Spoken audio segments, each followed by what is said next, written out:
White to play here and win. Let's see if you can find it, and I'll give you a big hint. It's not a tactic. This is a strategic move, and this is very insightful. This comes from a recent game I played on chess.com, and we have even material here, but you'll see by the evaluation bar that White's completely winning, up +2, 2.26 to be exact, according to the engine. And the way you would find the win here, or at least not so much win, you're not going to know the exact valuation when you're playing a chess game, but you should have a feeling that you're better or winning sometimes. And here in this position, I saw that I had and I worked at this, I didn't just get this randomly, I got the D6 square. So the 1500 probably thought he was hanging in there with me and playing a good game, because he got even material into sort of like a end game / middle game here, or a queenless middle game, if you want to call it that. But what was really happening is I was just kind of setting him up and outplaying him positionally, and I was going along with the trades the whole time to consolidate a good position. So here the move is knight e4. That's the only move. You have to find knight e4. And now we're completely winning. And why are we winning? Well, first and foremost, we have a great square d6 for the knight. And why is it great? Because we're anchored by a pawn here, and there's no pawns that can kick us out. There's also not a dark square bishop that can kick us out. So if we do get here, Black's going to have to use a rook to get rid of us, or his knight, but that's going to take a long time. In the meantime, we're going to be attacking other things, like these loose pawns here. So, and that comes to the second reason why we're winning, is because of the loose pawns here. So not only am I coming here to this great square, we have loose pawns hanging, and also the third reason, because this comes with a check, so we're going to win a tempo. For those three reasons, this move wins. Now, how can you see that here? Well, you want to just pick up your knight, and pretty much knights, you pretty much want to pick them up almost and drop them on a square you want to go to, the ideal square, which would be here, and then figure out how they get there. This is pretty easy in this position. It goes right here. This is the only move that gets to here. That's good. So now where does the trap come into play? Because this video is all about traps, but not in the way you think. See, chess traps are good, but not just to play them for the sake of them, like in openings, and play bad openings and bad positions just for the sake of getting a trap. That's not how we play chess. That's actually how you get yourself in a bad position, and it might work on low-rated players, but better players are going to sniff out your traps, and if you put yourself in a bad position just to trap someone, they're going to win. So a trap is only a good trap if it's a good positionally sound move that just happens to have a trap in that, and I'm going to show you that in a few moves right here. So my opponent here played a6. As I said, the knight coming here is really bad for Black. One of the reasons is because the pawn's hanging, so he defended it.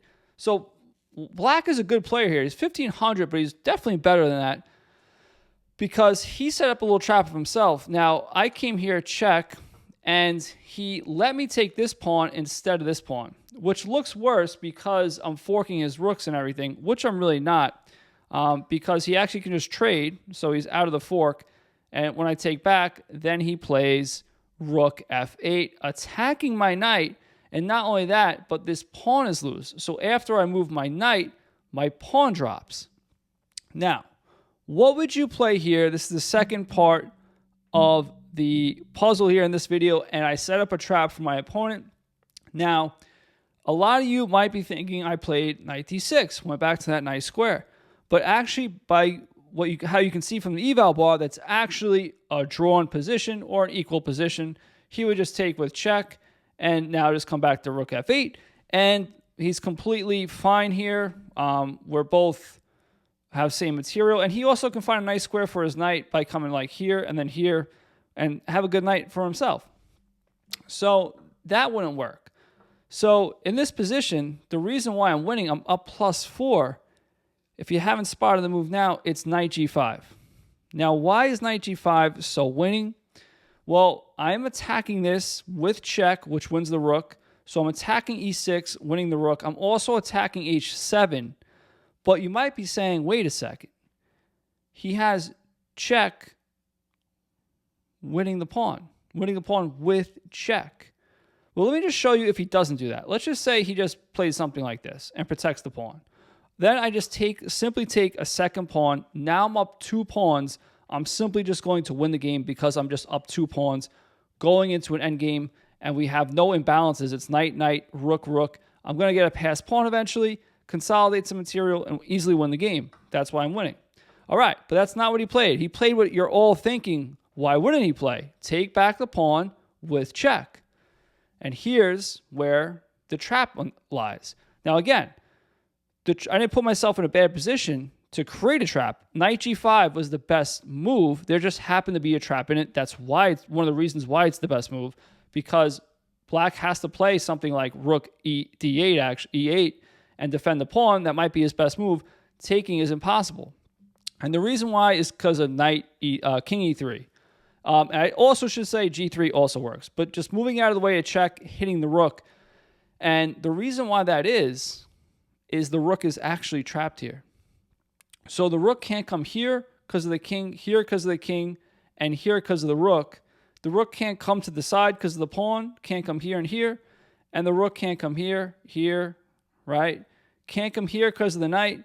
So he went to the only square he could go to, which is all the way back to the beginning, which is where the fork was, check, and my opponent here resigned. So there you go, folks. I know a lot of you like traps, and you like to play opening traps, but the best traps are the ones that are in the position after you play the best move of the position and you have a better position. Also, the tactics will work in your favor all the time if you have a better position than your opponent. So if he tries to out-trick you or out-trap you, it's gonna turn against him, go right back in his face if you have a better position. Anyway, if you like that video, check out this one on chess traps. I'll catch you guys next time. Go play some chess.